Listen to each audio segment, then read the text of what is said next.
Usa ka babaeng sundalo ang nag-donate og dugo ngadto sa nasamdang miyembro sa NPA atol sa engkwentro sa kasundaluhan batok rebeldeng grupo sa Siayan sa Zamboanga del Norte. Ato sa ilaylahon pinaagi ning report.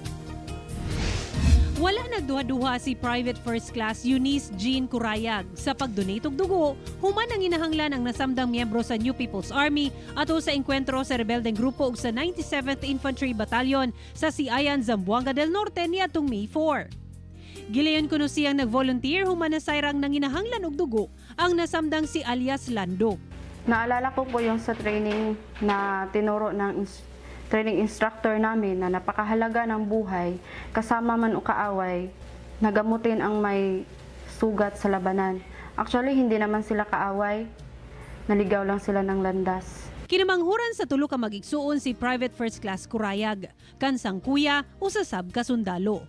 Matod ni Major General Generoso Ponyo, ang Division Commander sa 1st Infantry Tabak Division, daling gidala sa ospital ang nasamdang NPA kinsa nang inahanglan og dugo. We respect, our soldiers are very professional.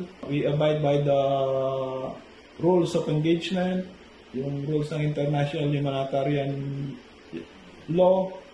Dako usab ang pasalamat ni alias Lando sa gihimo ni Private First Class Curayag. Salamat po niya. Siyempre, dako kayong tabang sa kuha. Bunit sa dugo. Mapasalmaton sab si Private First Class Curayag human daghan ang miday kaniya dihang nagtrending ang Facebook post sa 1st Infantry Tabak Division kalabot sa iyang pag-donate og dugo. Ako si Sarah Hilomen Velasco para sa One Mindanao.